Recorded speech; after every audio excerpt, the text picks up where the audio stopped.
அஸ்ஸலாமு அலைக்கும் வரஹ்மத்துல்லாஹி வபரகாத்துஹு. சூரா அல் பக்ரா குர்ஆனிய சிந்தனை தஃசீரிலிருந்து தொடர். இன்று 63வது வசனத்திலிருந்து கவனிப்போம். இறை கட்டளைகளும் யூதர்களது நடத்தைகளும்.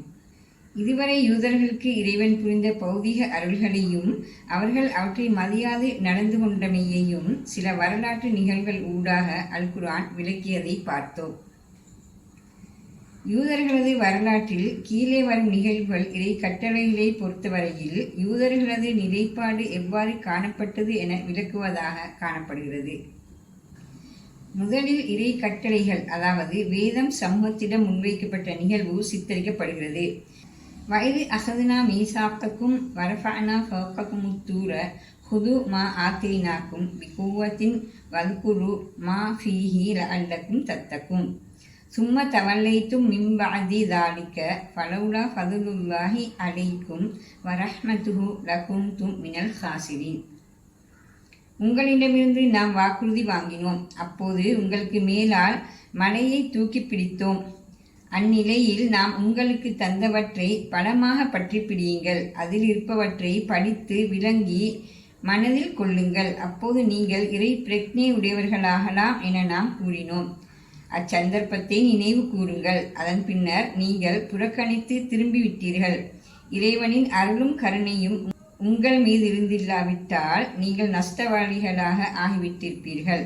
வசனங்கள் 63-64. தூது. வேதம் யூதர்களுடனான உடன்பாடு, வாக்குறுதி என்ற அடிப்படையில் வழங்கப்படுகிறது. யூதர்கள் அதனை கையேற்கிறார்கள். அந்த நிகழ்ச்சி சாதாரணமாக நடைபெறவில்லை. மலை அவர்களுக்கு மேலால் தூக்கி பிடிக்கப்படுகிறது. இது யூதர்களது முழு கவனத்தையும் நிகழ்ச்சியின் மீது குவிக்கும் ஒரு செயற்பாடு.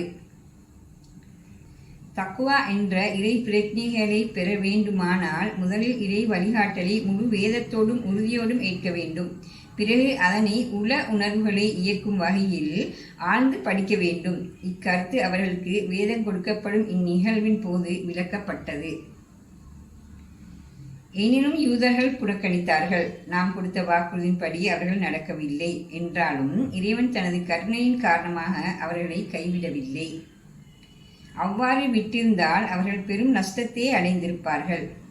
இவ்வாறு யூதர்கள் இறை தூதை பொறுத்தவரையில் மிகுந்த விழிப்புணர்வோடும் ஈடுபாட்டோடும் இருந்து அதனை பின்பற்றி வாழவில்லை என மொத்தமாக கூறியதன் பின்னர் அத்தியாயம் அதற்கான 2 உதாரணங்களை அவர்களது வரலாற்றிலிருந்து கீழே தருகிறது.